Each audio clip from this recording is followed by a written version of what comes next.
Did you know that only 1 in 4 high school students graduate college ready in the 4 core subjects of math, science, reading, and English?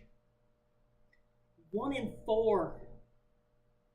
That means only 25% of our high school graduates are ready for college. And in the United States, 85% of our current jobs and 90% of our new jobs require a college education, and only 69% of our graduates go to college. I personally have a problem with this. My name's Campbell. I'm a paramedic and assistant fire chief. I'm also the parent of 2 teenage boys. My oldest son just graduated high school, and my youngest son will be graduating high school in about 2 years. I have an associate's degree in psychology, and I'm finishing off a bachelor's degree in EMS administration and education. What I want to talk to you today about is standardized testing of our children. And what standardized testing means is a group of kids go in and take the same test, and that test is scored in the same way, analyzed in the same way, and they can come up with a pool of statistical data to know how our education system is going. In theory, this is a great idea. It gives a benchmark for our educators, and it gives a minimum level of education to all of our children. But it's not working. Our education system is not getting better. Each of these tests is created by each individual state. So there's no consistency as a nation as to how we're testing students and what we're testing. We're handing out punishments and penalties to our administrators and our educators when they're not meeting those benchmarks. Our focus is turning towards passing the test, not educating to a basic level of education.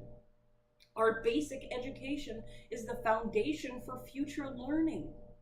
What we learn in elementary school and middle school and high school, that's what we take with us for the rest of our life. What we learn in college helps us to become a successful member of society. We're teaching the next generation of CEOs, CFOs, presidents of the United States. We need to make sure that they have a solid foundation to work from.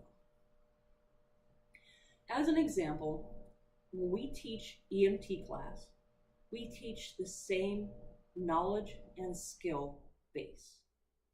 So whether you went to school in California or Maryland or Washington, you still have the same foundation. We then teach critical thinking skills so that when you're out in the field, your patient makes a presentation to you, you use your critical thinking skills, and then you act to save their life. We know that not every patient is the same.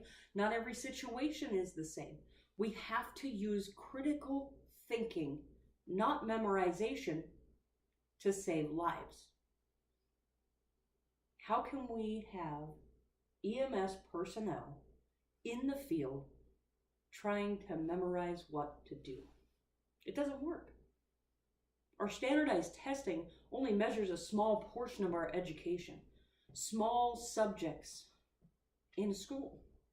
It doesn't measure the whole. It doesn't measure the individual student. So in the early 1900s, we transitioned from short answer and essay questions to a multiple choice type test. The point was to eliminate the bias, but we've eliminated thinking skills. A multiple choice test teaches a child to choose the best answer. It teaches them to throw away what doesn't look right and pick the best one. It doesn't make them think.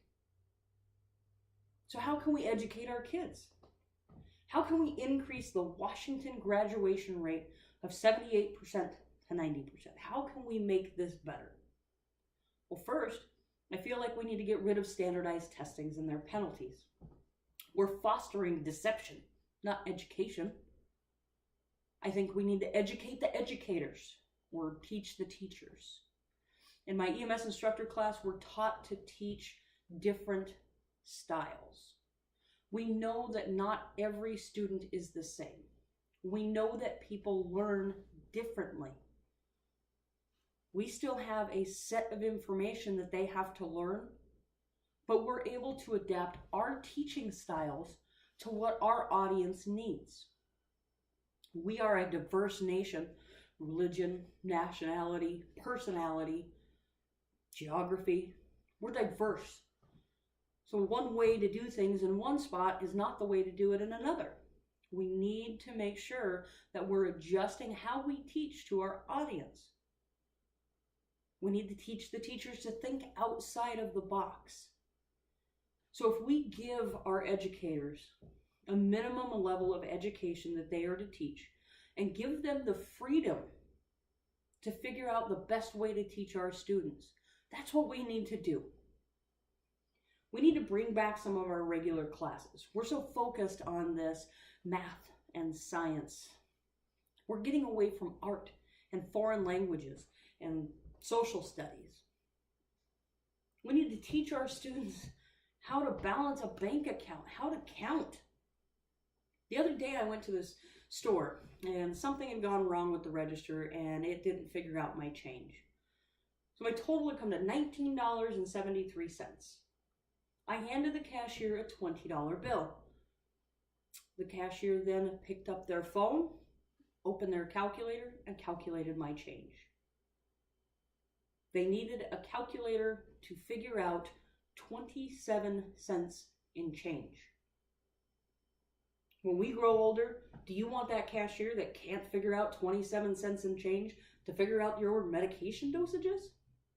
Do you want them in charge of your finances, your health care, your country? Do you want them in charge? We need to teach them. The United States ranks 14 out of 40 in education. It ranks second in 14 in ignorance and 24th of 65 in reading literacy. We're failing as a nation. We're failing our children. We want our future generations to be better than us, not just in technology, because we all know our younger generations are really good with technology, but we want them to be knowledgeable and skilled to lead us, to take us through the rest of our lives. To do this, we need to go back to teaching the basics again. So how can we do this? Well, we can take a stand against standardized testing. Refuse to let your children take the standardized test. Become involved in your child's school. Work with your educators and the administration to find solutions, to work towards better education. If it's possible, talk to your local politicians. They are great resources. They can help make things change. But we need to show that what we're doing isn't working. We need to find a way to foster better education for our children. Thank you.